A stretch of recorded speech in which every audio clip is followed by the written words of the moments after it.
ज्या परात्पर देवाची तुम्ही आणि मी सेवा करत आहोत त्या परमेश्वराने आपल्याला एका अलौकिक रीतीनं बनवलेलं आहे. मानवाची रचना परमेश्वराने केली, ऐकायला कान दिले, पाहायला डोळे दिले, बोलायला तोंड दिलं. आता ज्या वेळेस काही लोक म्हणतात असं की देव माझ्याशी बोलला, तर काही लोकांना विश्वासच नाही बसत. ते म्हणतात देव कसा काय बोलेल, देव नाही बोलत, देव कसा बोलेल. म्हणजे आपल्याला बोलायला देवाने तोंड दिलंय आणि देवाला तोंड नसेल का? आहे की नाही? परमेश्वर बोलणारा देव आहे. आता कितीतरी लोकांचं सकाळी उठल्यापासून झोपेपर्यंत तोंड चालूच असतं. फोनवर बोलायला लागले की असं बोलतात, कसं आहेस तू, कुठं आहेस तू, काय झालं, तुला दिसत नाही एवढ्या दिवस, कुठं आहेस, तुझं काय पत्ता नाही, काय नाही. अरे बोलत का नाही, बोल ना. तू बोलायचा चान्स दिला तर बोलेल ना माणूस. बोलतच राहतात काही लोक, नुसतं बोलत राहतात. आणि काही काही महाभागा अशा आहेत, रात्री झोपले तर झोपेतही बडबड करतात. म्हणजे बोलणं काही थांबत नाही माणसाचं. मग मनुष्य एवढा बोलणार आहे, मग जेव्हा देवाने माणसाला बनवलंय तो देव न बोलणारा कसा काय असेल? निर्मितीपेक्षा निर्माता कधी पण श्रेष्ठ असणार. आमेन. आणि ज्या चुकीच्या संकल्पना मनात बसलेल्या, देव बोलत नाही वगैरे, त्या आज आपल्या मनातून काढून टाकायच्या. आमचा देव बोलणारा परमेश्वर आहे. हालेलुया. बोला येशू मसीह की जय जय. परमेश्वर त्याच्या लोकांची भेट घेतो, त्याच्या लोकांशी तो बोलतो. परमेश्वराच्या या पवित्र शास्त्रामध्ये अनेक घटना नमूद करण्यात आलेल्या आहेत.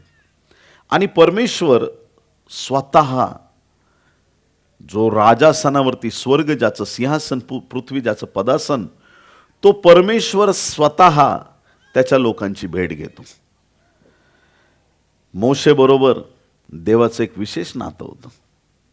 आणि इतकं विशेष नातं होतं, निर्गम 33वा अध्याय आणि 11व्या वचनात बायबल सांगतं, निर्गम 33 आणि 11, मित्राशी बोलावे तसे परमेश्वर मोशेशी समोरासमोर बोलत असे. कुणाशी बोलावं? मित्राशी बोलावं. मित्राशी कसं बोलतो आपण? मनमोकळेपणाने बोलतो. जगात जे बोलता येत नाही ते मित्राशी बोलतो. परमेश्वर मोशेशी मित्रासारखं बोलायचा, तोंडोतोंड समोरासमोर येऊन मोशे बरोबर तो बोलायचा. परमेश्वर बोलणारा देव आहे. 14व्या वचनात बायबल सांगतं, परमेश्वर म्हणाला, मी स्वतः येईन आणि तुला विसावा देईन. परमेश्वर स्वतः त्याच्या सेवकांशी बोललेला आहे. नोहाशी बोलताना परमेश्वराने असं सांगितलं नाही की मी देवदूताला पाठवतो, कुणाला तरी पाठवतो. स्वतः साक्षात देव नोहाशी बोलत होता.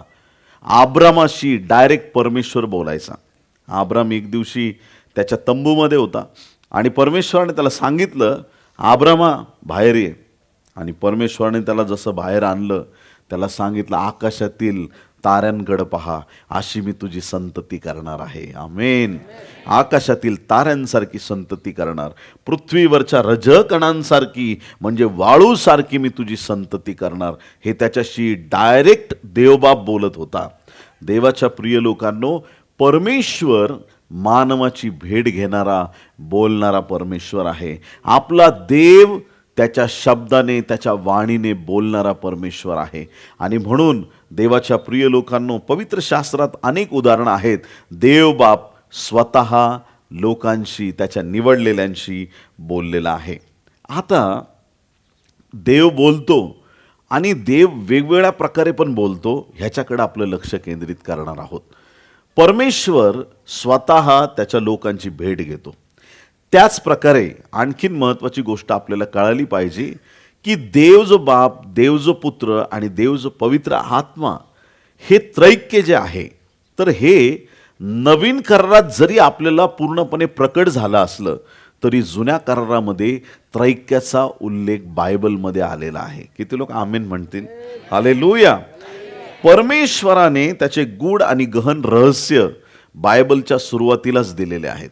उत्पत्ती 1 अध्याय 1, 2 आणि 3 वचनं बारकाईने लक्ष द्या, तिथंच तुम्हाला त्रैक्य दिसून जाईल. उत्पत्ती 1 अध्याय 1 ते 3 वचनं. पहिलं वचन, प्रारंभी देवाने आकाश व पृथ्वी ही उत्पन्न केली. देवबाप इथं आहे. दुसरं वचन, आणि पृथ्वी आकार विरहित व शून्य होती, जलनिधीच्या पृष्ठभागावर अंधकार होता आणि देवाचा आत्मा जलावर तळपत राहिला होता. देवाचा आत्मा आला. पहिल्या वाक्यामध्ये, पहिल्या वचनामध्ये देव बापाविषयी सांगितलंय. दुसऱ्या वचनामध्ये देवाचा आत्मा जलाशयावरती तळपत होता. आणि तिसरं वचन, तेव्हा देव बोलला प्रकाश हो, आणि प्रकाश झाला. देव बोलला. देवाचा शब्द. योहान पहिला अध्याय पहिलं वचन सांगतं, प्रारंभी शब्द होता, शब्द देवासह होता आणि शब्द देव होता. देव बोलला, देव शब्द बोलला. हा शब्द तिसऱ्या वचनातला शब्द कोण आहे तर साक्षात प्रभू येशू ख्रिस्त आहे. आमेन. तर परमेश्वर देव बापाने त्याची रहस्य किंवा त्याच्याबद्दलची माहिती वचनामध्ये गुप्त रीतीने ठेवलेली आहे. धन्य ते लोक जे बायबलचं वाचन करतात. परमेश्वर त्यांना गूढ आणि गहन गोष्टी प्रकट करतो. बरं, ज्यावेळेस देवबापाला मनुष्य बनवायचा होता त्यावेळेस देवाने कुणाच्या प्रतिरूपाचा केला? कोणाच्या? प्रभूला धन्यवाद. हालेलुया. पहिले उत्पत्तीचा पहिलाच अध्याय 26 वचन. शब्दाकडे लक्ष द्या एकदम बारकाईने. उत्पत्ती 1:26. मग देव बोलला, आपल्या प्रतिरूपाचा व आपल्याशी सदृश्य असा मनुष्य आपण करू. कसा? आपल्या प्रतिरूपाचा. देव बोलला नाही माझ्या प्रतिरूपाचा, आपल्या प्रतिरूपाचा. म्हणजे देव जो बाप, देव जो पुत्र, देव जो पवित्र आत्मा. आपल्या म्हणजे अनेक वचनी शब्द आहे. तिथं देव बाप आहे, तिथं देव पुत्र आहे, देव पवित्र आत्मा आहे. आणि परमेश्वर बोलत आहे, चला आपण मनुष्य तयार करू. पण कसा करू? आपल्या प्रतिरूपाचा तयार करूया. आणि मग परमेश्वराने मनुष्याची निर्मिती केलेली आहे. त्याच प्रकारे ज्यावेळेस मनुष्य पापामध्ये पडला, आता इथं एक खूप मोठं गहन रहस्य आहे आणि खूप लोकांना ते रहस्य उलगडत नाही, पण आज आपण समजून घेणार आहोत. या ठिकाणी उत्पत्ती 3 अध्याय आणि 22 वचन. मनुष्य पापात पडलेला आहे, मनुष्यावरती पाप आलेला आहे. आणि देवबाप माणसाकडे बघून काय म्हणतो उत्पत्ती 3:22 मध्ये, ऐका. मग परमेश्वर देव म्हणाला, पहा मनुष्याला बरे वाईट कळू लागून तो आमच्यातल्या एका समान झाला आहे, तर आता कदाचित तो आपला हात जीवनाच्या झाडाला लावून त्याचेही फळ काढून खाईल व सर्व काळ जिवंत राहील. आमच्यातल्या एका समान. देव जो बाप, देव जो पुत्र, देव जो पवित्र आत्मा, तिघही एक सारखेत. मग मनुष्य कुणाच्या समान झाला? पित्याच्या समान झाला, पुत्राच्या समान झाला की पवित्र आत्म्याच्या समान झाला? हा विचार माणसाला गोंधळून टाकणारा आहे. हालेलुया. आमच्यातल्या एका समान झालेला आहे. म्हणजे कुणा समान झाला आणि परमेश्वर असं का म्हणतोय? ऐका. मनुष्याला घड्याळाचं लिमिट आहे, टाईमचं लिमिट आहे. सकाळी 8:30 वाजता भक्ती आहे, तुम्ही घड्याळात बघणार, आले 8:30 वाजायला आले, लवकर जा, चर्चच्या आवारात प्रार्थना जाऊन बसा. हे घड्याळ जे आहे, दिवस, महिने, तास, सेकंद, हे जे सगळं आपलं घड्याळ जे आहे ते फक्त माणसासाठी. आणि घड्याळ कसं आलं आपलं? आपलं कॅलेंडर कशातून आलं? सूर्य, त्या सूर्याच्या भोवती पृथ्वी फिरते आणि एकदा पृथ्वी फिरून पूर्ण एका जागेवरती आली, परत इथून सुरू केलं, पूर्ण फिरली आणि परत त्याच जागेवर आली, तेव्हा 1 वर्ष पूर्ण होतं. किती वर्ष पूर्ण होतं? 1 वर्ष. सोपं आहे समजायला. घड्याळ कशावरती चालतं? सूर्य चंद्र जे फिरतायत आपल्या भोवती त्याच्यावरती घड्याळ चालू आहे आणि ते लिमिट आपल्याला आहे. पण स्वर्ग कोणाच्याच भोवती फिरत नाही. किती लोक आमेन म्हणतील? देवाला टाईमचं गणित नाही. कालचा दिवस होता, आपल्यासाठी गेला. त्या दिवसात देव होता, आजच्या दिवसात आहे, उद्याच्या दिवसात ऑलरेडी तो जाऊन पोहोचलाय, कारण त्याला घड्याळाचं लिमिट नाही. समजतंय का तुम्हाला? हां, परमेश्वराला टाईमचं गणित नाही. उद्याचा दिवस अजून तुम्ही आणि मी बघायचा बाकी आहे, देवाने ऑलरेडी बघितलाय. त्याची उपस्थिती सगळीकडे आहे. त्याची उपस्थिती जगात आहे, पृथ्वीवर आहे, सगळीकडे आहे, स्वर्गात आहे, सगळीकडे देव आहे. पण देवाला घड्याळाच्या गणितात बसवायचं नाही. आमेन. परमेश्वर असा सगळ्या टायमिंगमध्ये देव आहे. तो अल्फा आहे, तो ओमेगा आहे. तुम्ही म्हणता नवापाडामध्ये मला घर बांधायचंय आणि ते घर मी जानेवारी महिन्यात बांधणार, तुम्ही म्हटलात असं समजा. आता तुम्ही असं म्हटल्याच्या नंतर तुमचं घर नवापाड्यामध्ये कधी बांधणार तुम्ही? जानेवारीमध्ये. आणि तुम्ही काय म्हणताय? प्रार्थना करताय की जानेवारीत मला घर बांधायचंय. हा महिना कोणता चाललाय? तुम्ही पण देवाच्या घड्याळात गेले वाटतं लगेच. कोणता महिना आहे? नोव्हेंबर चालू आहे. या नोव्हेंबर महिन्यामध्ये तुम्ही आज प्रार्थना करतायत, पण तुमचा देव ऑलरेडी डिसेंबर ओलांडून जानेवारीच्या महिन्यात जाऊन पोहोचलेला आहे.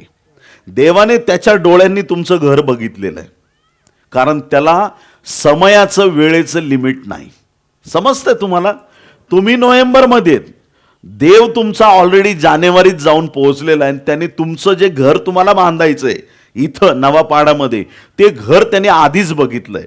मग परमेश्वर म्हणतो की हे घर त्याला मिळेपर्यंत त्याचं लक्ष माझ्याकडे राहिलं पाहिजे. आणि जसे एक छोटंसं बाळ, छोटंसं लेकरू चालायला सुरुवात करतं आणि त्या लेकराला म्हणतो बाळा ये ये ये, तसा देव जानेवारीत उभा राहतो आणि तुम्हाला म्हणतो चल ये ये ये, तुझं घर इथं तयार आहे, चल ये ये ये. कारण तुम्ही त्या दिवसामध्ये आहात.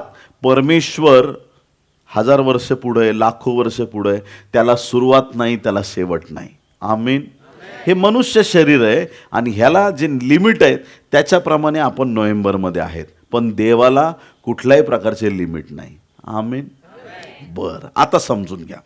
ज्या वेळेस आदामाने पाप केलं, आदामाच्या जीवनात पाप आलं, हवेच्या जीवनात, फक्त आता मानव म्हणतो मी, आदाम हवा बोलत नाही, मानवाच्या जीवनात फळ खाल्ल्यामुळं काय आलं? पाप आलं. पण परमेश्वराने हे पाहत असताना ऑलरेडी त्याने बघितलेलं येशू ख्रिस्त क्रूसावरती गेलेला आहे. किती लोक आमेन म्हणतील? हजारो वर्ष नंतर येशू क्रूसावरती गेलेला आहे. आणि तो कशामुळे गेला? सगळ्यांचं पाप त्याने स्वतःवरती घेतलं. आदामावर पण पाप आहे, येशूवर पण पाप आहे. परमेश्वर तिथून बघतोय की येशू ख्रिस्तावरती पाप आलंय आणि म्हणून परमेश्वर म्हणतो की आता मनुष्य आपल्या तिघातल्या एकासारखा, म्हणजे येशू सारखा पाप धारण केलेला असा मनुष्य झालेला आहे. किती लोक आमीन म्हणतील? समजलं? सोपं होतं? बघा किती अवघड वचन प्रभूने 1 मिनिटात क्लिअर करून टाकलं. किती लोक आमेन म्हणतील? बरं, असा हा आमचा परमेश्वर सर्वव्यापी, सर्वज्ञानी, सर्व सत्ताधारी परमेश्वर आहे. ह्याच परमेश्वराच्या वचनात आपल्याला सांगितलंय, उत्पत्ती 11, 6 आणि 7 वचन. ज्या वेळेस शिनार देशी बाबेलचा बुरुज बांधण्यासाठी लोक जमले आणि बुरुज बांधत असताना परमेश्वराने त्यांना पाहिलं. आणि उत्पत्ती 6 आणि 7 वचन, 7वं वचन डायरेक्ट वाचतो. तर चला आपण खाली जाऊन, चला मी खाली जातो नाही, आपण खाली जाऊन ह्यांच्या भाषेचा घोटाळा करू, म्हणजे ह्यांना एकमेकांची भाषा समजणार नाही. परमेश्वर खाली उतरला आणि भाषांचा गोंधळ करून टाकला. इतका गोंधळ केला. आता मल्याळी लोक सोन्याला भंगार मानतात. काय म्हणतात? आता आपल्याकडे भंगार म्हणलं तर तुम्हाला माहिती आहे भंगार काय आहे की नाही. आता एखादा म्हणलं तुला मी भंगार देतो, दुसरा तर भांड्यालाच उठल, मी तुला काय असा वाटलो का मला भंगार देतो तू. भाषांचा गोंधळ झाला. एक जण मागतोय वीट, दुसरा त्याला पाणीच आणून देतोय. आणि एवढा गोंधळ झाला ते म्हणले आपण एकत्र राहूच नाही शकत. आणि सगळ्यांची जगामध्ये पांगापांग झाली. परमेश्वर म्हटला चला आपण खाली जाऊ. म्हणजे देव जो बाप, देव जो पुत्र, देव जो पवित्र आत्मा खाली उतरून आलेला आहे. आब्रामाच्या घरी जे 3 पुरुष आले होते प्रियांनो, ज्यांनी आब्रामाच्या घरी भोजन केलेलं आहे, ते 3 पुरुष कोण आहेत? देव जो बाप, देव जो पुत्र, देव जो पवित्र आत्मा. या ठिकाणी अशा अनेक गोष्टी आहेत. आणि त्रैक्यत्व पूर्ण रीतीनं प्रकट करणारं, एकदम एकाच वचनात त्रैक्य प्रकट करणारं एक की वर्ड किंवा की व्हर्स त्याला म्हणू शकतो, एक महत्त्वाचं वचन यशाया 48 आणि 16 वचन आहे. ऐका, तुम्ही माझ्याजवळ या, हे ऐका, प्रारंभापासून मी गुप्तपणे बोललो नाही, ते होऊ लागल्यापासून तेथे मी आहेच. कुणीतरी म्हणतंय प्रारंभापासून मी आहे. आणि आता प्रभू परमेश्वराने मला व आपल्या आत्म्याला पाठवले आहे. प्रभू परमेश्वराने मला व आत्म्याला पाठवले आहे, येशू ख्रिस्त म्हणत आहे. हालेलुया. प्रभू परमेश्वराचं पण नाव आहे. जिथं मला शब्द, मी शब्द वापरलाय तो येशू ख्रिस्त आहे. आत्म्याला पाठवलं म्हणजे पवित्र आत्मा. देवज बाप, देवज पुत्र, देवज पवित्र आत्मा, हा तीन देव नाही, हा एक परमेश्वर आहे. आणि म्हणून कधीही डायरेक्ट यहोवा देवाकडे जाऊ नका. किती लोक आमेन म्हणणार आहेत?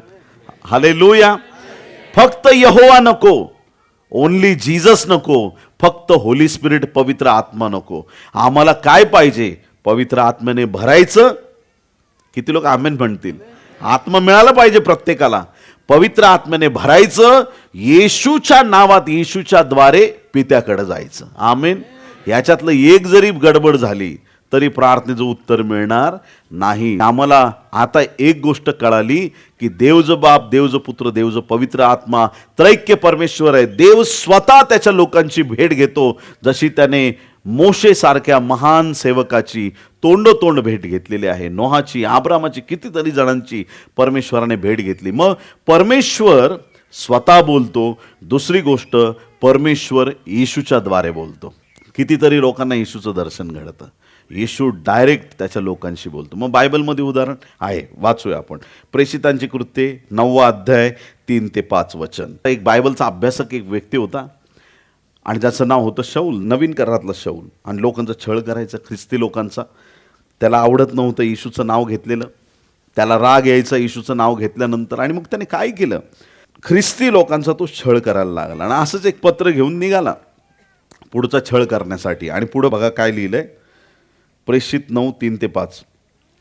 मग जाता जाता असे झाले की तो दिमिश्काजवळ येऊन पोहोचला. त्यावेळी अकस्मात त्याच्या सभोवती आकाशातून प्रकाश चमकला. तेव्हा तो जमिनीवर पडला आणि त्याने अशी वाणी आपणाबरोबर बोलताना ऐकली की, शौला शौला, माझा छळ का करतोस? तेव्हा तो म्हणाला, प्रभू तू कोण आहेस? त्याने म्हटले, ज्या येशूचा तू छळ करतोस तोच मी आहे.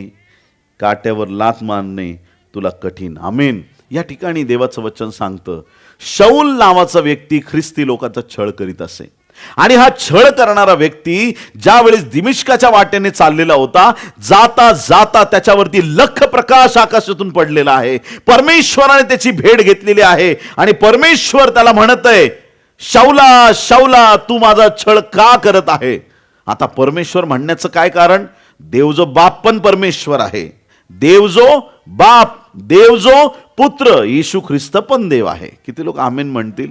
आता हा येशू त्याच्याशी बोलत आहे, शौला शौला, तू माझा छळ का करतोस? आता वाणी तर ऐकली, प्रकाश तर पाहिला, बोलतय कोण आपल्याशी? आजपर्यंत असं कुणीच आपल्याशी बोललं नाही. प्रभू कोण आहेस तू? आणि प्रभूने त्याला सांगितलं, ज्या येशूचा तू छळ करतोस तोच मी आहे. ज्या येशूचा तू छळ करतो तोच मी आहे.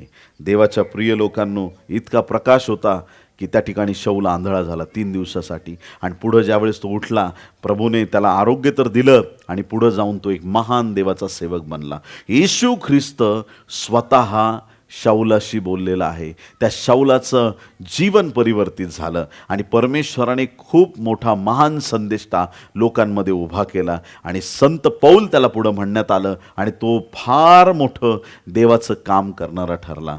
मोशेशी देवबाप डायरेक्ट बोलला. या ठिकाणी येशू डायरेक्ट शौलाशी बोलत आहे. येशू बोलतो प्रियांनो. तसंच जसा देव जो बाप बोलतो, देव जो पुत्र माणसाशी बोलतो, देव जो पवित्र आत्मा पण माणसाशी बोलतो. आमेन. बोलो येशू मसीह की. दुसरे राजे 3 अध्याय 15 ते 17 वचनामध्ये परमेश्वराचा हस्त आलिशावरती आला. आणि मग त्या ठिकाणी जसा वाजंत्री वाजवायला लागले आणि देवाचा हात म्हणजे देवाचा आत्मा आलिशावरती आला आणि आलिशा डायरेक्ट भविष्यवाणी करायला लागला. देवाच्या प्रिय लोकांनो, जेव्हा पवित्र आत्मा माणसावरती येतो, मनुष्य शांत राहू शकत नाही. ज्याच्यावर देवाचा आत्मा आलाय तो देवाच्या नावाने संदेश द्यायला सुरुवात करतो. या ठिकाणी जसा आत्मा आला, पाऊस नाही, कुठला पूर नाही, काही नाही, बिना पावसाचं पूर्ण खोरं पाण्याने भरून गेलं. पाणी नव्हतं लोकांना आणि त्याची भविष्यवाणी अशी झाली की पूर्ण खोऱ्यामध्ये पाणी जमा झालं प्रियांनो. आणि त्या ठिकाणी वादळ नाही, पाऊस नाही, पण ते खोरं पाण्याने भरून गेलं आणि सगळ्या जनावरांना, सगळ्या लोकांना त्या ठिकाणी पाणी मिळालं. दैवी चमत्कार घडला. देवाच्या प्रिय लोकांनो, देवाचा आत्मा माणसाला बोलत असतो. देवाचा आत्मा बोलत असतो. देव जो बाप बोलतो, पहिला प्रकार देव कसा बोलतो? देव स्वतः बोलतो. सगळ्यांनी म्हणा, देव स्वतः बोलतो. दुसरा प्रकार, देव त्याच्या पुत्राच्या द्वारे बोलतो. आणि तिसरा प्रकार, देव पवित्र आत्म्याच्या द्वारे बोलतो.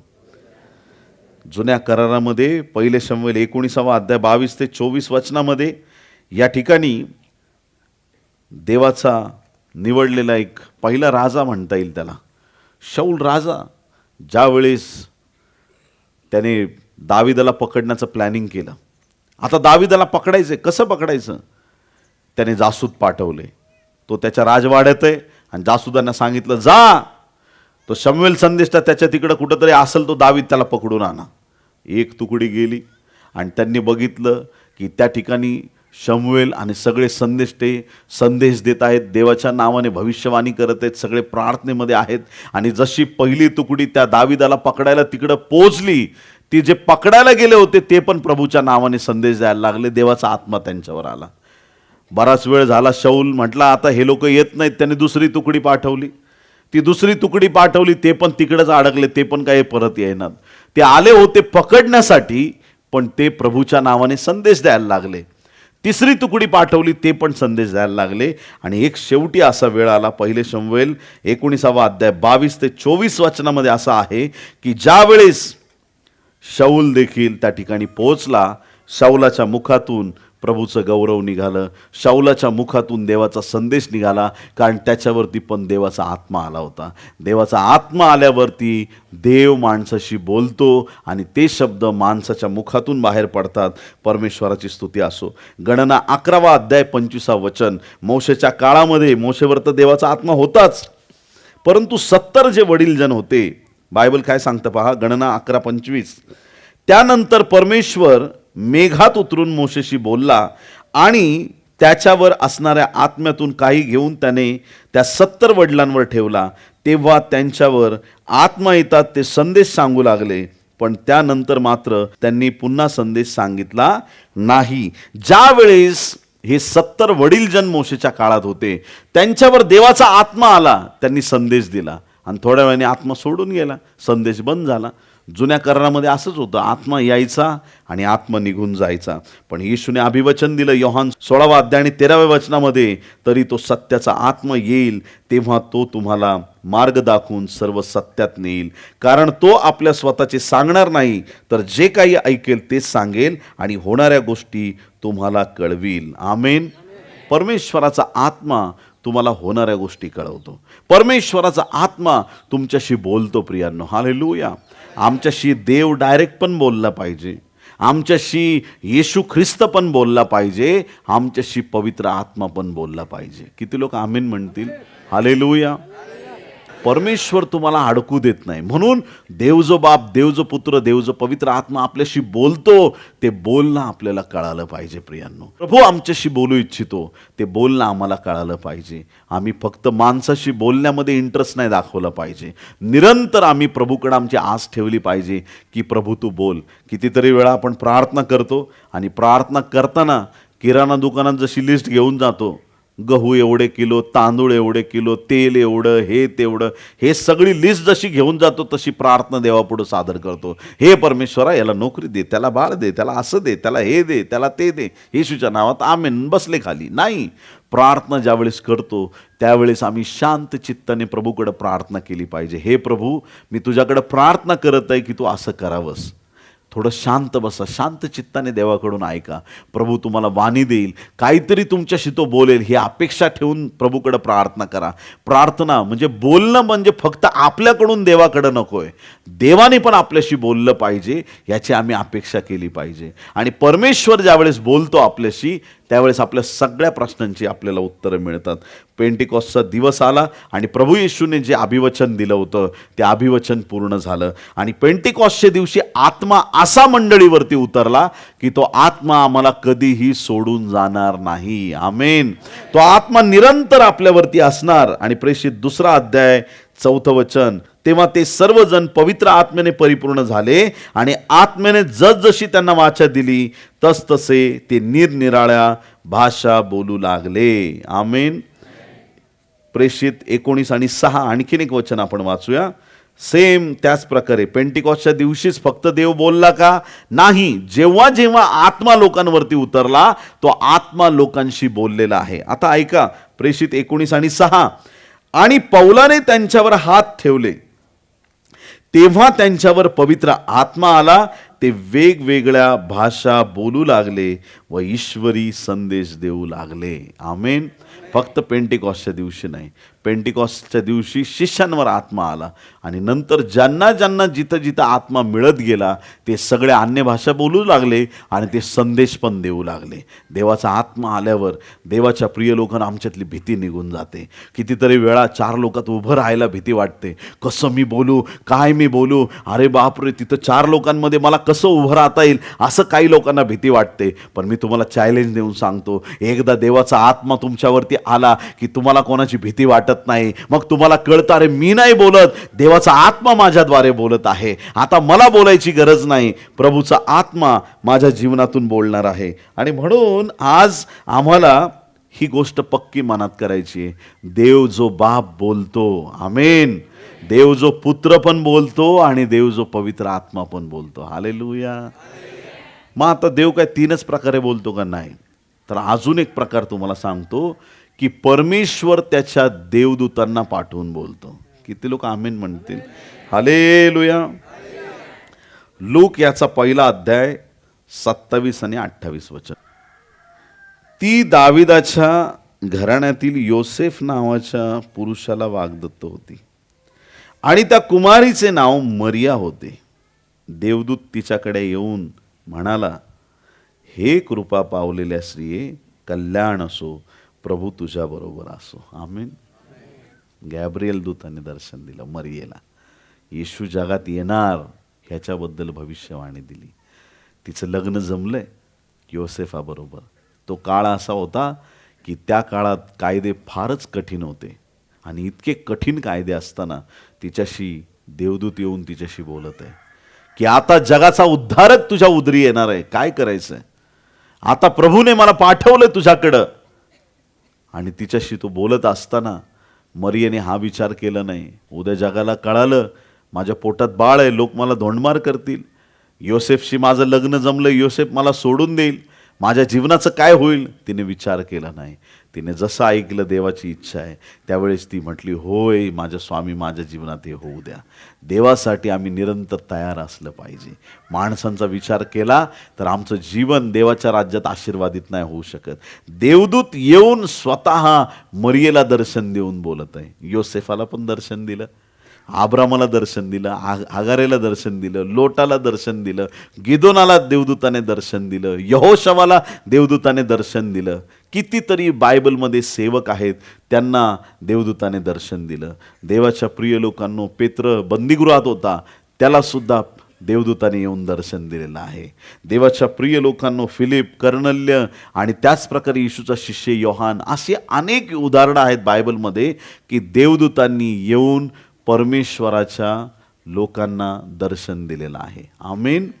देवदूत हे परमेश्वराने त्याचे सेवक तयार केलेले आहेत प्रियांनो. आणि ते सेवक कशासाठी आहेत? देवाची स्तुती आराधना करण्यासाठी आहेत. आणि ते तुमच्या आणि माझ्या मदतीला सुद्धा देव त्यांना पाठवतो. आमेन. हालेलुया. हे जे तुम्ही देवाचं काम करताय, ह्या कामात तुम्ही एकटे नाही, अख्खा स्वर्ग तुमच्या पाठीशी. परमेश्वर त्याच्या दूतांना पाठवतो, तुमची भेट घेतो. हालेलुया. देवदूत तुम्हाला उघड्या डोळ्यांनी दिसतील. पहिली गोष्ट, देवबाप स्वतः बोलणार. दुसरी गोष्ट, येशूच्या द्वारे बोलणार. तिसरी गोष्ट, पवित्र आत्म्याच्या द्वारे बोलणार. चौथी गोष्ट, देवदूताच्या द्वारे बोलणार. म्हणा, परमेश्वर त्याच्या दूतांच्या द्वारे बोलणारा परमेश्वर आहे. आमेन. आम्हाला कुणाची भीती आहे प्रियांनो? जर परमेश्वर आमच्या बरोबर आहे, त्याचे दिव्यदूत आमच्या बरोबर ठेवलेले आहेत, आम्ही सुरक्षित आहेत. एकदा मी रिक्षाने चाललो होतो आणि नगरमधल्या रिक्षा, म्हणजे रिक्षाची जी कॅपॅसिटी त्याच्यापेक्षा थोडे जास्तच लोक भरतात, थोडे नाही खूपच जास्त भरतात. रिक्षाचा चालक, मागं तर 4 कोंबलेच होते, पुढं जे बसलायत रिक्षा चालवणारा, इकडं मी बसलोय, अजून एकाला इकडं बसवलं आणि मी धरून बसलो असं लटकून आणि चाललोय. एका टर्नवरती गाडी आली आणि जशी गाडी त्या टर्नवरती आली आणि जशी गाडीने असा अचानक त्या ट्रकवाल्याला कट मारला समोरचा, ही गाडी इतकी जागेवरती अशी फिरली आणि माझे दोन्ही हात सुटले त्या झटक्याने. आणि माझं लक्ष नव्हतं, दोन्ही हात सुटले आणि मी पूर्ण गाडीच्या बाहेर आणि समोर ट्रक असा. तुम्ही ऐकताय?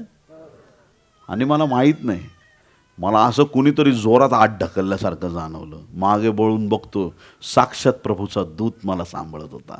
हालेलुया. परमेश्वराच्या दूताने मला आत ढकललं. एंजेलिक मिनिस्ट्री आजही खूप पॉवरफुल आहे. देवदूत आज पण तुमच्या मदतीला धावून येतात. कितीतरी वेळा आम्हाला समजत नाही की हा देवाचं दूत आहे. तुम्ही बसमध्ये असताना, प्रवासात असताना तुमच्या आजूबाजूला तुम्हाला वाटतं आमच्यातलंच कुणीतरी आहे, पण देवदूत माणसाचं रूप घेऊन येतात प्रियांनो. अद्भुत रीतीनं परमेश्वर कार्य करतो, अद्भुत रीतीनं. हे दिवस शेवटच्या काळातले आहेत आणि ह्या दिवसामध्ये परमेश्वर खूप महान चमत्कार करत आहे. देवदूत मानवाची भेट घेतात आणि परमेश्वर देवदूतांच्या द्वारे बोलतो. 4 गोष्टी सांगितल्या मी आत्तापर्यंत. देव कसा बोलतो? देव स्वतः बोलतो. सगळ्यांनी म्हणा, देव स्वतः बोलतो. दुसरी गोष्ट, देव येशूच्या द्वारे बोलतो. तिसरी गोष्ट, देव पवित्र आत्म्याच्या द्वारे बोलतो. चौथी गोष्ट, देव देवदूताच्या द्वारे बोलतो. 5वी गोष्ट, देव त्याच्या सेवकांच्या द्वारे बोलतो. आमेन. हालेलुया. इब्री लोकासपत्र 1 अध्याय 1 वचन, इब्री 1:1. देव प्राचीन काळी अंशांनी व प्रकारांनी संदेश त्यांच्याद्वारे आपल्या पूर्वजांशी बोलला.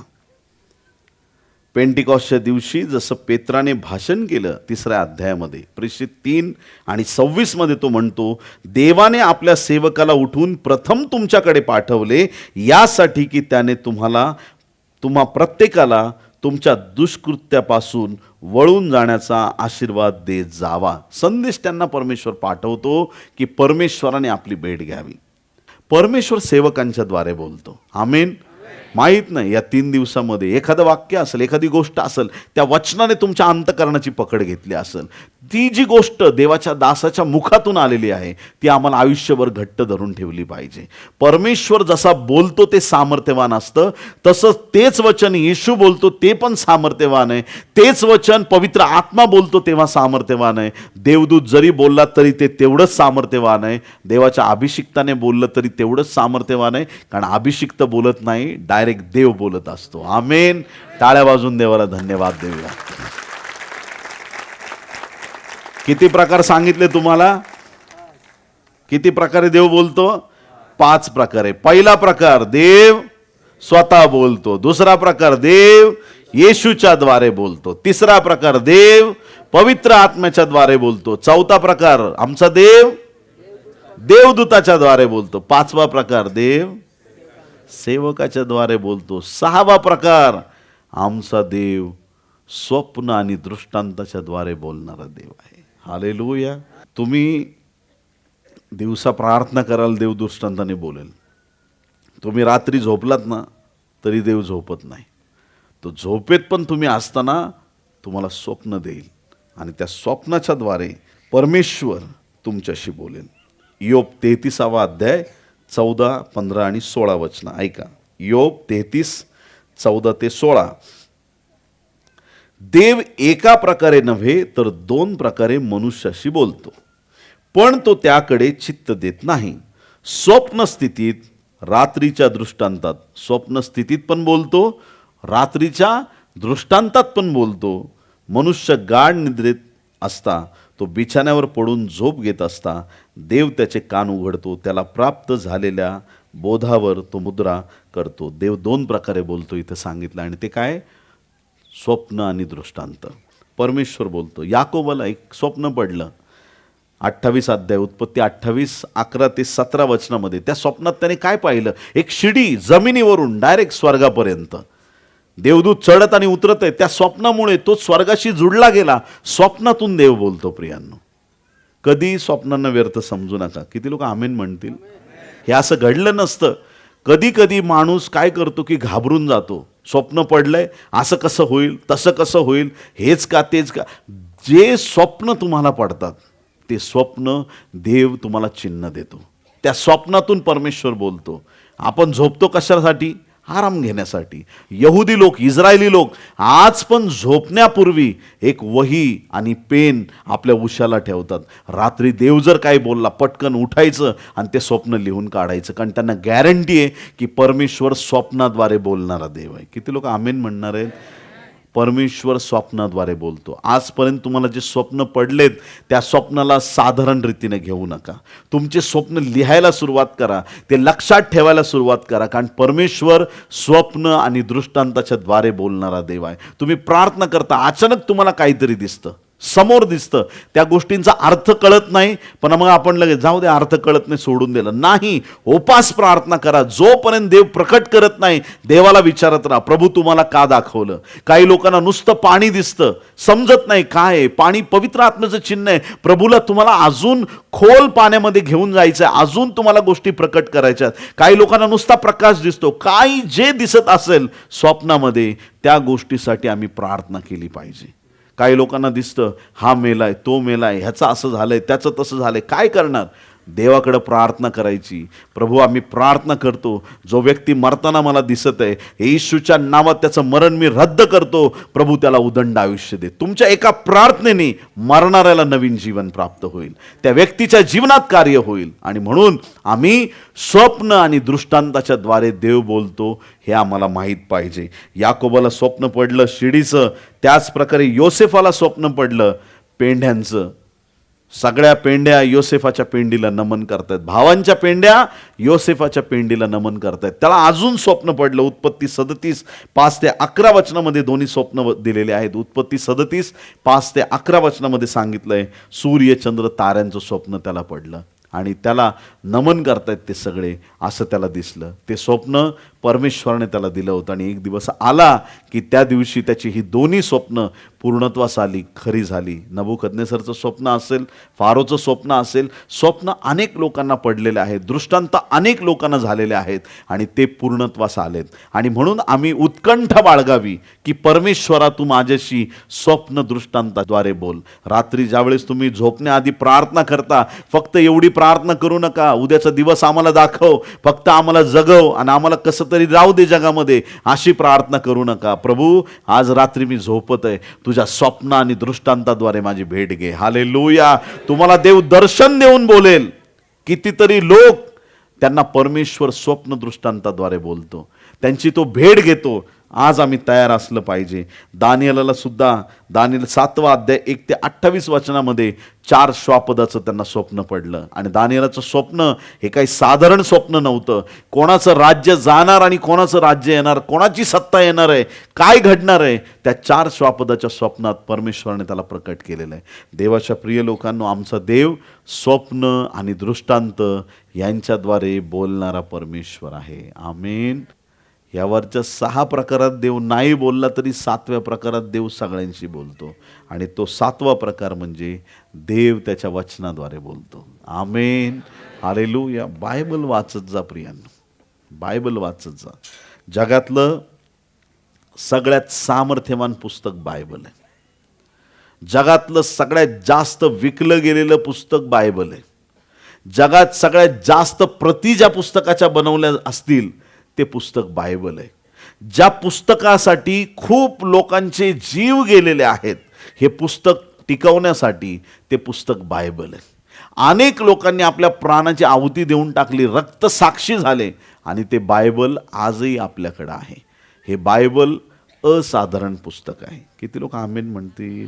हालेलुया. खूप सामर्थ्यवान ग्रंथ आहे आणि बायबलची वचनं आपल्यासाठी जीवन आहेत. इब्री 4:12 प्रमाणे बायबलचं वचन तलवार आहे. इर्मया 23:29 प्रमाणे बायबलचं वचन हातोडा आहे. इर्मया त्याच 23:29 मध्ये बायबल सांगतं की हे देवाचं वचन अग्नी समान आहे. स्तोत्र 119 आणि 105 मध्ये बायबल सांगतं की हे वचन दिव्यासारखं आहे, प्रकाश देणारं आहे. पहिला अध्याय 23व्या वचनात बायबल सांगतं की देवाचं वचन बीज आहे. बीज पेरल्यावर जसं उगवतं तसं वचन आमच्यात आलं की वचन जे फलदायी बनतं, आम्हाला आशीर्वादित करतं. याकोब 1:23-25 वचनात सांगितलंय देवाचं वचन आरशासारखं आहे. आरसा कसा आहे? आमचं बरोबर चित्र आम्हाला दाखवतं, दुसरं नाही दाखवत. जो कलर आहे, जसं नाक आहे, जसे केस आहेत, सगळं असंच्या असंच दाखवतं. बायबल काही खोटं चित्र दाखवत नाही. आम्ही कोण आहेत ख्रिस्तामध्ये हे आम्हाला बायबल वाचून कळतं.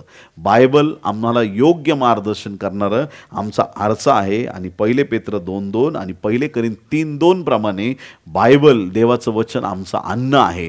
बायबल वाचल्याने आमची आध्यात्मिक वाढ होते. आमेन.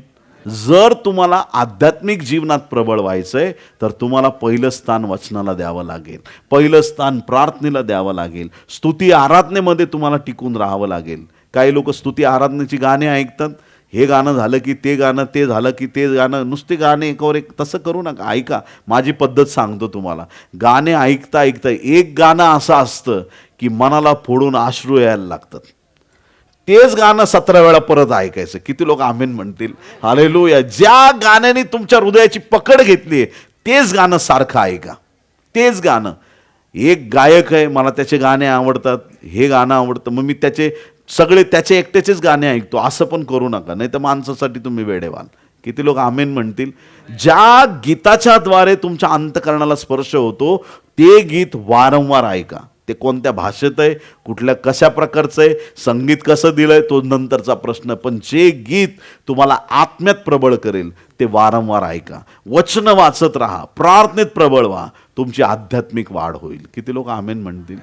सैतान येशूकडे आला, येशूशी बोलतोय, दोंड्याच्या भाकरी कर, हे कर, ते कर. येशू कुठून उत्तर देतो त्याला? सगळं बायबलमधून. मनुष्य केवळ भाकरीने नव्हे परमेश्वराच्या मुखातून निघणाऱ्या प्रत्येक वचनाने जगेल. हे बायबलचं वचन आहे. येशूला बायबलचं वचन माहिती आहे म्हणून तो बोलला. ज्याला बायबलचं वचनच माहीत नाही तो सैताना पुढं म्हणाल भाकरी करायच्या का? किती टाकू? 2-2 टाकू का दोघांना? हां, आणि भाकर कशाबरोबर खायची? काय दुसरं बनवू का काही? ज्याला वचन माहीत नाही, जो व्यक्ती बायबलकडे लक्ष देत नाही, त्याला सैतान फसवू शकतो. पण ज्याला बायबल माहिती आहे त्याला कुणीच फसवू शकत नाही. प्रियांनो, हालेलुया. वचनाकडे लक्ष द्या. 2 तिमोथी 3 अध्याय 16 वचन. 2 तिमोथी 3 अध्याय 16 वचन. प्रत्येक परमेश्वर प्रेरित शास्त्रलेख सद्बोध, दोष दाखवणे, सुधारणूक, नीतिशिक्षण ह्याकरिता उपयोगी आहे. देवाचं वचन आमच्यासाठी दोष दाखवण्यासाठी, सुधारणूक करण्यासाठी, नीती शिक्षणासाठी, आम्हाला सुधरवण्यासाठी देवाचं वचन पुरेसं आहे. नीतिसूत्रेचं पुस्तक एवढं सुंदर, पॉवरफुल आहे. तरुण लोकांनी तर वाचलंच पाहिजे. असं वाटतं एखाद्या कोपऱ्यात उभं करून कोणीतरी फटके देत आहे, असं नीतिसूत्रेचं पुस्तक आहे. माझ्या मुला असं कर, माझ्या मुला तशा वाईट मार्गाला जाऊ नको, माझ्या मुला असा वाग. आम्ही ती पुस्तकं वाचली पाहिजेत. बायबलची वचनं जी आहेत ती आम्हाला सुधारणा करणारी आहेत. बायबलच्या वचनातून देवबाप आमच्याशी बोलतो. आणि म्हणून बाकीच्या 6 प्रकारांनी बोलला तर उत्तमच आहे, परंतु नाही जरी बोलला तर टेन्शन घेऊ नका. तुमच्याकडे बायबल आहे, बायबल वाचायला सुरुवात करा. तुम्हाला वाचता येत नाही, कोणाला तरी वाचायला सांगा, पण बायबल सोडू नका. बायबल वाचलंच पाहिजे. त्याच्यातली वचनं आम्हाला माहीत पाहिजेत. वचनाच्या द्वारेच आमचं जीवन आशीर्वादित होणार आहे. माझी वचने, बायबल सांगतं, टिकून राहणारी वचनं आहेत. एक ठिकाणी ना वचनाबद्दल एक थोडासा गैरसमज लोकांमध्ये आहे. लोकांना वाटतं, बऱ्याच जणांना, की वचनाचा दुष्काळ पडणार आहे, पण वचन तसं नाही सांगत. आमोस 8 अध्याय 11 वचन तिथं लिहिलेलं आहे या दुष्काळाबद्दल. कसा दुष्काळ आहे पहा. आमोस 8:11. प्रभू परमेश्वर म्हणतो, पहा असे दिवस येत आहेत की त्यात मी देशावर दुष्काळ आणीन. तो दुष्काळ पाण्याचा नव्हे, अन्नाचा किंवा पाण्याचा नव्हे, तर तो परमेश्वराची वचने ऐकण्यासंबंधीचा होईल. परमेश्वराची वचने ऐकण्यासंबंधीचा. वचनाचा दुष्काळ पडू शकत नाही. आमेन. वचन ऐकण्यासंबंधीचा. कधी पडू शकतो हा दुष्काळ? ज्या वेळेस मंडळी उचलली जाईल. वचन ऐकणारे आपण आहेत. आता ज्या लोकांना तुम्ही सांगितलं असेल प्रार्थनेला या, प्रार्थनेला या, पास्टर आलेत मुंबईवरून प्रार्थनेला या, त्यांना वचन आवडतच नाही, ते आत्ता येत नाही, नंतर कधी येतील. ज्या लोकांना वचन प्रिय नाही ते लोक जगामध्ये मागे राहतील. जे वचनाचे प्रिय लोक आहेत ते उचलले जातील. जगात कुणी वचन ऐकणारच नाही. वचन ऐकण्यासंबंधीचा दुष्काळ पडेल, वचनाचा दुष्काळ पडणार नाही. बायबलला कुणी नष्ट करू शकत नाही. ज्यांनी ज्यांनी बायबलला नष्ट करायचा प्रयत्न केला ते सगळे नष्ट झाले, पण आजही बायबल जसेच्या तसं आहे आणि हे युगानुयुगासाठी स्थिर केलेलं देवाचं वचन आहे. मत्ती 24 आणि 35 मध्ये बायबल सांगतं, आकाश व पृथ्वी नाहीशी होतील परंतु माझी वचने नाहीशी होणारच नाहीत. आमेन. हे सार्वकालिक देवाचं सार्वकालिक वचन आहे. देव त्याच्या वचनाद्वारे बोलतो. आमेन. फक्त ते बघत असताना लॉटरी सिस्टीम करू नका. हे लॉटरी असते ना, असं मध्येच उघडायचं आणि वाचायचं. एका बड्डेला मी गेलो, एका आंटीनं म्हटलं, आंटी वाचा बायबल थोडं, आपण प्रार्थना करू त्याच्यानंतर. आंटीने लकी ड्रॉसारखंच असंच उघडलं आणि त्या मुलाचा बड्डे होता. बाळा तुझ्यासाठी वचन वाचते बरं का, आणि स्टार्ट केलं. तुझ्या मागं लढाया लागतील, तू पुढं पळत राहशील, तुला शत्रू गाठील, तुला तलवारीने मारतील, तुझं असं होईल वचन. अरे असे वचनं काढतं काय? लॉटरी सिस्टीम करू नका. असं नुसतं मधून उघडायचं आणि काहीतरी वाचत सुटायचं नाही. विचाराने वागा प्रियांनो. वाचायचं बारकाईने वाचा, एक एक वचन वाचा. काही लोक नुसते झेंडे गाडतात, असे दाखवतात, मी 20 वेळा बायबल वाचलं, मी 30 वेळा बायबल वाचलं. अरे वाचलं पण ते आत्मसात केलं का? नुसतं जगाला दिखावा करण्यासाठी 10 वेळा आणि 50 वेळा वाचलं का? आमचं मनन कसं पाहिजे? बायबल वाचत असताना तो प्रत्येक शब्द आम्हाला कळतोय का? एखादं वचन घेतलं त्याच्यावरती मनन करा. परमेश्वर माझा मेंढपाळ आहे, मला काही उणे पडणार नाही. सोपं साधं सरळ वचन आहे. मेंढपाळ, माझा मेंढपाळ आहे तो, मला काही उणं पडू, माझी प्रत्येक गरज पूर्ण करतो, माझ्यावर दया करतो. त्या एका वचनावरती जेवढं मनन करता येईल तेवढं मनन करत जा. असं करून करून बायबलचा बारकाईने अभ्यास करा. तुम्हाला परमेश्वर त्या वचनाद्वारे बोलेल. हालेलुया. पण नुसतं बडबड बडबड बडबड धाड धाड धाड धाड धाड काय कळालं? काहीच नाही. आज 20 अध्याय वाचले, किती समजलं? काहीच नाही समजलं, पण वाचतो. हालेलुया. देवाची स्तुती असो. बंदूक तर दिली पण बंदुकीत गोळ्याच नाही घातल्या. नुसतं तोंडाने ठॉ ठॉ करतोय, कोण मारणार आहे? काही फरक नाही पडणार. आज वचनाचा मनन करण्याचं आपलं मन असलं पाहिजे प्रियांनो. देव फक्त 7 प्रकारे बोलतो. आमीन. हालेलुया. आणि 7ही प्रकार आपल्याला समजलेले आहेत. सगळ्यात पहिलं देव जो बाप स्वतः बोलेल. दुसरा प्रकार येशूच्या द्वारे बोलेल. तिसरा प्रकार पवित्र आत्म्याच्या द्वारे बोलेल. चौथा प्रकार देवदूताच्या द्वारे बोलेल. 5वा प्रकार सेवकाच्या द्वारे बोलेल. 6वा प्रकार स्वप्न दृष्टांताच्या द्वारे बोलेल. 7वा आणि शेवटचा प्रकार देव त्याच्या वचनाद्वारे बोलेल. आमेन. आता तुम्ही सांगणार का मला सगळे? पहिला प्रकार देव स्वतः बोलेल. दुसरा प्रकार देव येशूच्या द्वारे बोलेल. तिसरा प्रकार देव पवित्र आत्म्याच्या द्वारे बोलेल. चौथा प्रकार देव देवदूताच्या द्वारे बोलेल. 5वा प्रकार देव सेवकांच्या द्वारे बोलेल. 6वा प्रकार देव स्वप्न आणि दृष्टांताच्या द्वारे बोलेल. आणि 7वा प्रकार देव वचनाच्या द्वारे बोलेल. टाळ्या वाजून देवाला धन्यवाद देऊया. मी साक्ष देतो तुम्हाला माझ्या जीवनाची की परमेश्वर या 7ही प्रकारातून माझ्याशी बोललाय. किती लोक आमेन म्हणणार? आणि तो जो परमेश्वर आहे विकास कांबळेचा, तोच देव तुमचा आहे. तो परमेश्वर तुमच्याशी पण सगळ्या प्रकाराने बोलेल. आमेन. हालेलुया. परमेश्वर बोलायला तयार आहे. एखाद्याचा फोन आला, तुम्ही उचललाच नाही, बोलणं होईल का? ज्यांनी फोन केला त्याला बोलायचं, पण तुम्ही फोन उचलला नाही, तुमचं बोलणं होईल का? फोन उचलावा लागेल, कानाला लावावं लागेल, मग बोलणं होईल. असंच आहे. देव बोलायला तयार आहे, पण त्याच्याशी बोलायला कोण तयार आहे? कोण विश्वास ठेवतं की परमेश्वर आज माझ्याशी बोलणार आहे? त्या लोकांशी परमेश्वर बोलायला तयार आहे. सर्व प्रकारांनी तुम्हाला दर्शन होतील, दृष्टांत होतील, अलौकिक रीतीनं तुम्हाला देवदूत दिसतील. सेवकांच्या द्वारे, बायबलच्या वचनाद्वारे तुम्ही जे जे प्रकार आज शिकला त्या सगळ्यांच्या द्वारे देव बोलेल. आमेन. एकही प्रकार राहणार नाही. फक्त आपलं मन प्रभूसाठी उघडं करा. फक्त प्रभूला सांगा, मला विश्वास आहे तू माझ्याशी बोलशील. आणि आजपासून देव तुमच्याशी बोलायला सुरुवात होईल. आमेन. ज्यांच्याशी आज देव कधीच बोलला नाही त्यांना देवाची वाणी ऐकायला येईल. हालेलुया. त्यांच्याशी परमेश्वर बोलायला सुरुवात करेल.